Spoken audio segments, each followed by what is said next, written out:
Hi everyone, my name is Terry Ryan. I've dedicated this YouTube channel to just talking about things that we come across in life, little obstacles and things that hold us back and pull us down. And recently I've been talking about issues that I learnt going through domestic violence. I have put them in a book. I've written a book called I Survived, Domestic Violence and Stalking. If you want to buy a copy of that, you can go to my website. Website name is terrywithanI-ryan.com.au.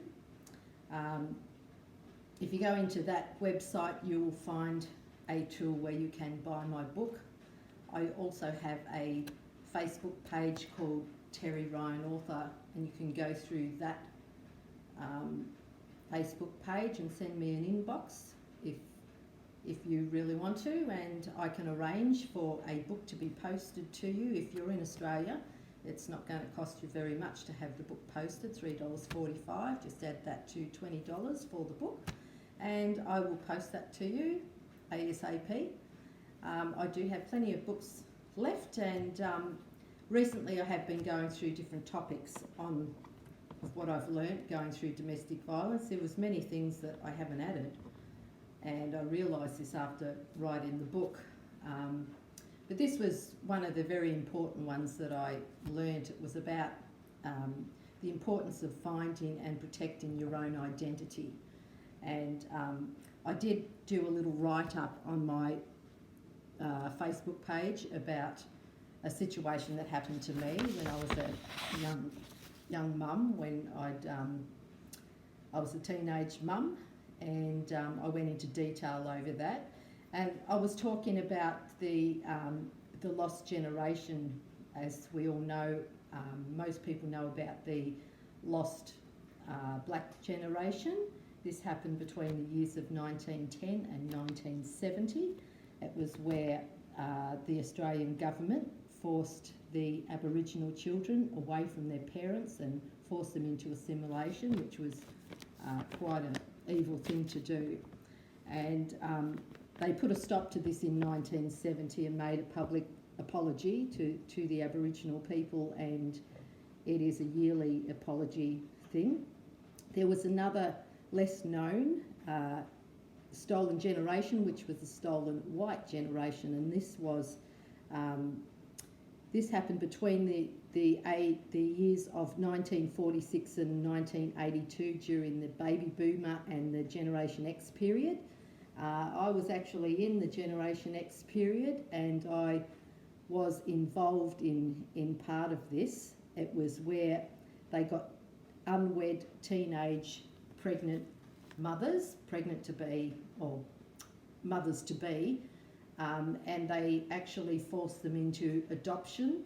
They also baby farmed these children, and with some of them they sent the pregnant teenage mothers away to convents and other places, and in some cases they were drugged and they were tied down to the beds, and then they took their children as soon as the babies were born. They took them and told the actual mothers that they had died, and this was really evil. Well, they did sort of put a bit of a stop to this, but I happened to be during that period where I was an unwed mum. I was 17 and pregnant, and I in those days they did what they could to cut costs, but they had made a provision for it by doing the supporting parents pension, but they wanted to cut their costs, and they wanted to still try and put these babies of the teenage mums, send them to other couples that couldn't have children.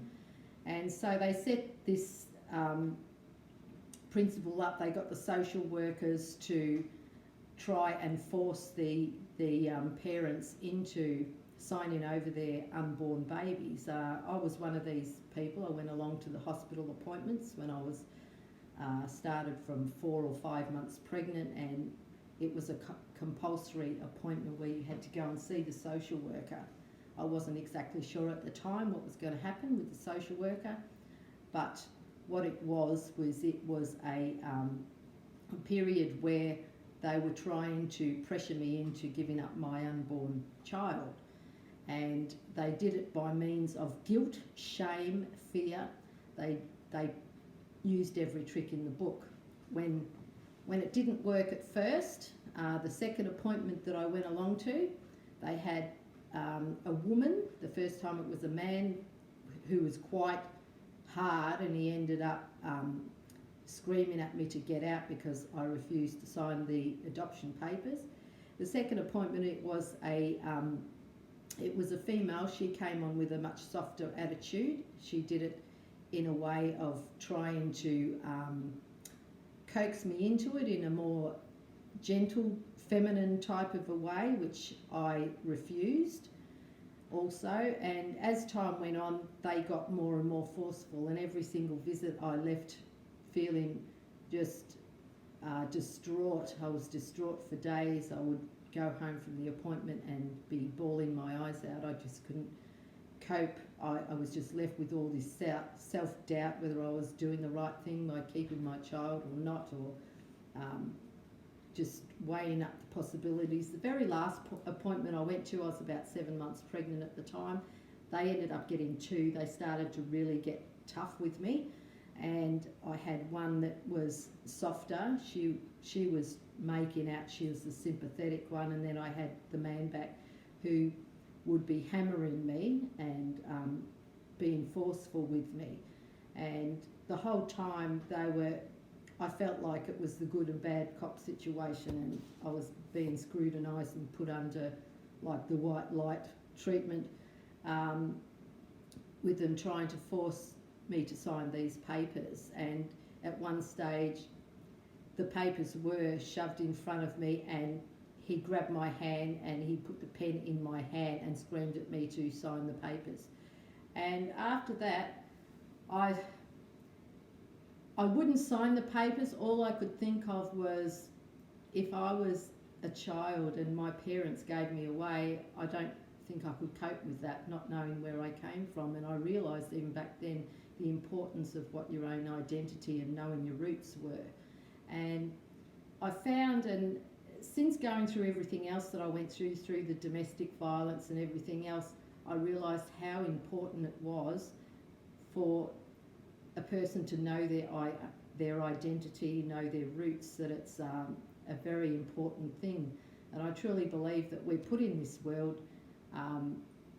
at the very beginning to find our own identity, even though we're taught by our parents principles, moral values, all sorts of things that they teach us right from the very beginning. As we develop, we are finding our own way in the world. We develop our own tastes, we develop our own likes, we develop what we think is real and what is not real, what is false and true. And as we get older, we quite often go away from our parents' beliefs, and we have beliefs of our own. And right from the very go, just because my beliefs may be different to somebody else's, or my parents believe something, it doesn't mean to say any of us are wrong. We're all right. We're all right in our own perspective, that we all have our own beliefs and our own identity and our own uniqueness. Anyway, I wanted to go over all the different ways of losing your identity, and the first one was, because I was involved with that, I felt like I was having an aspect of my identity. Somebody was trying to take it away, like the identity of me being a mother. So that was they were trying to take that away, which they did not succeed. And as I said, I was in that office with those 2 people, and in the end I did turn around and say, well, what if it was you? Could it be so easy, if you were in my position, to give up your child? And I saw a flicker of guilt on the woman's face, and after that I knew that they were doing the wrong thing to me, and that in my gut instinct was right, and I walked out of that office. I never went back. And I half expected and pictured them chasing me down the road with the form and the pen in their hand, trying to still get me to sign those papers, but I refused to do it. And so there was that aspect. That was they were trying to take away my identity as a mother. And then I saw it on the other part with the white and the black generation children who were taken away and ripped away from their DNA. They more or less had their roots ripped away from them. And if it isn't confusing enough in this world, trying to work out who you are, where you came from, what your purpose is, to have your roots ripped away from you in the beginning, I can't even imagine what that would be like, and the sense of abandonment and everything else that you would feel from that.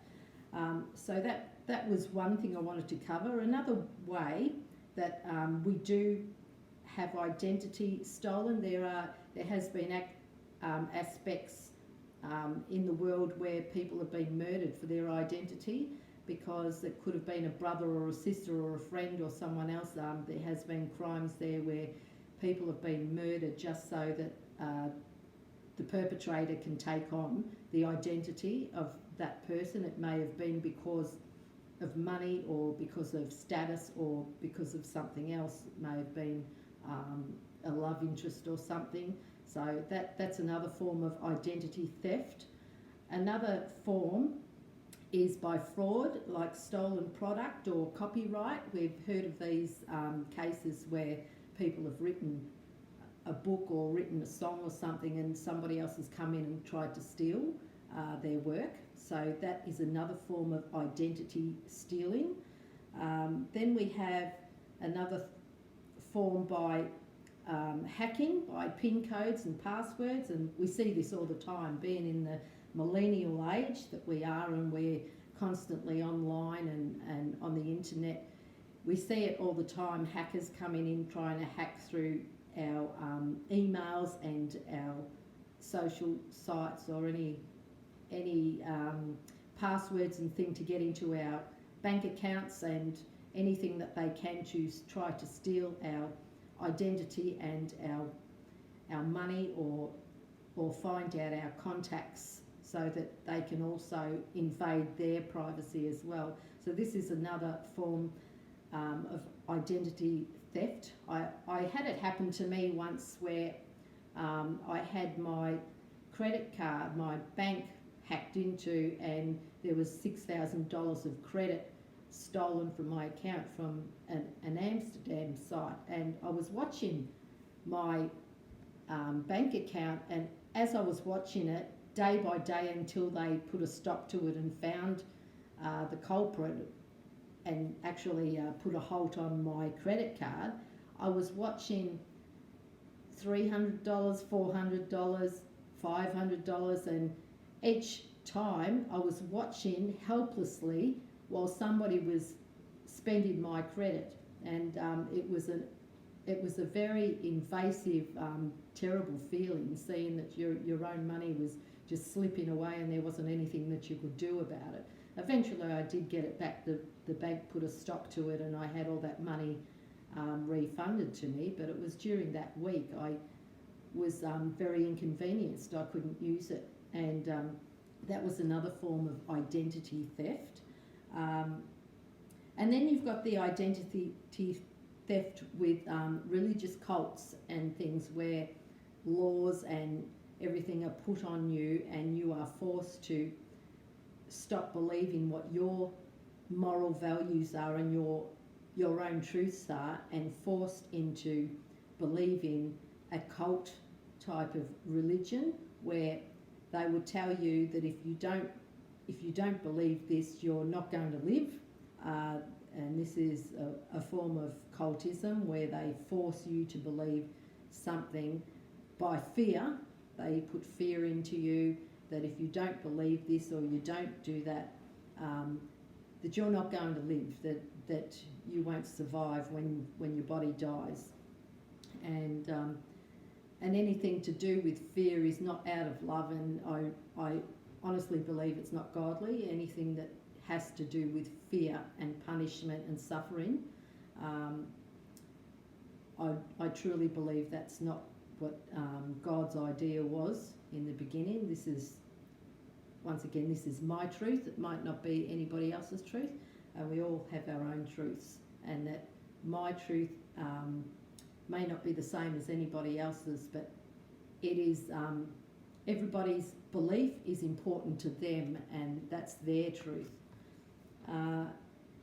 And then the other way I wanted to talk about it, and this was in the form of domestic violence, what I went through too, that you can lose your identity by having an abusive partner or a partner who is controlling. And as I say this, you might meet somebody and you have a great life, and quite often we'll attract people if we are a bubbly person or we've got certain ways about us, and people are attracted to us because they'll think, oh, I would like to do what he does, you know, and so you are attracted to that person because you're attracted to their confidence, and you're attracted to their qualities and their skills and other things like that, and so you're attracted to them. You become a couple, and quite often what will happen, if it's a person that is particularly controlling, they can gradually, day by day, week by week, month by month, quench that other person, which is what happened to me in my state with the domestic violence. I did have skills, and I enjoyed life. I was a positive person, and I didn't have that much trouble making friends. I had a sense of humour, and I got with my first husband, and little by little he just completely shut me down by just by putting me down, by making myself doubt myself, doubt my sanity, because he gaslighted me. And gaslighting is somebody who makes another person feel naive, inadequate, or feel like that they are insane.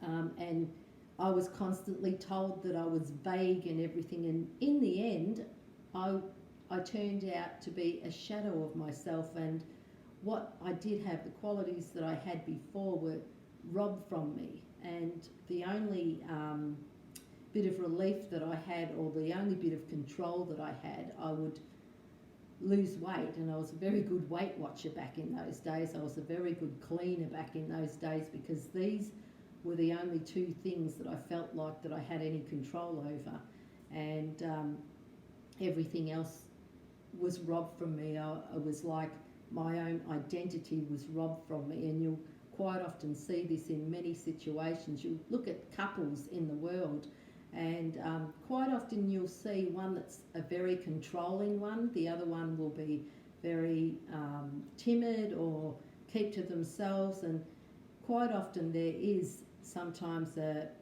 unbalancing situation with couples, and quite often without them realising it, sometimes the controlling person will quench the identity of the other person. And as we know, if we're getting married, or we've got a boyfriend, or we're in a partner situation, the ideal relationship is that each partner actually contributes to that other person becoming a better person, and to actually find themselves more, to encourage that person more, not to degrade them, put them down, or quench them, or actually put the wick out, like press the wick out and dampen them. I'm trying to find the words that I'm looking for. To quench that flicker, that little flame within them, and that's what some partners will do. And in domestic violence situations, it happens all the time, where you'll find that person, bit by bit, little by little, they're being quenched out. And what I'm saying, if you're if you're in a real relationship which is like this, where you feel like you're controlled and you feel like that little by little you don't have a say, you're walking on eggshells, you're feeling caged in, you feel like you can't express yourself, you can, and you have that right. Why is it that this other partner is the one in control? And you've got to look at that too. You've got to look, well, why is that person more important than my importance? Why is his or her identity more important than my identity? Because when you think about it this way, you get married and you're a partner, you're not joined at the hip. You still are two individual people. You still have your own moral values, and the other person has no right to take your values and your belief and your truth away from you, because everybody is an individual. We're all born in this world on our own. We'll all probably die out of this world on our own, and it is our own walk and our own path. It is our own learning period as we walk through this life, and so nobody has the right to take another person's identity.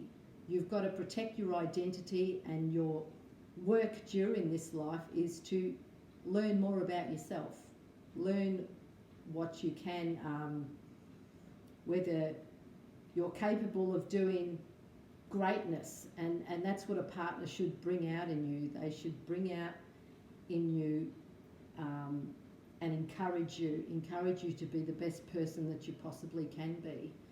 And anyway, that was about all I wanted to say about identity, just that it is a very important thing to consider when you're getting into a relationship, that you're not with somebody who is going to quench you and dim your flicker of flame of your life and your identity. Just ensure that you're always protecting your identity and knowing that you are just as important as everybody else, more important so than everybody else, because if you don't look after yourself, who else is going to? And that's about all I wanted to say today. So if you'd like to see more of these videos, please click the subscribe button and the bell, and you won't miss out on any of the other videos. So thank you. We'll see you next time with another topic.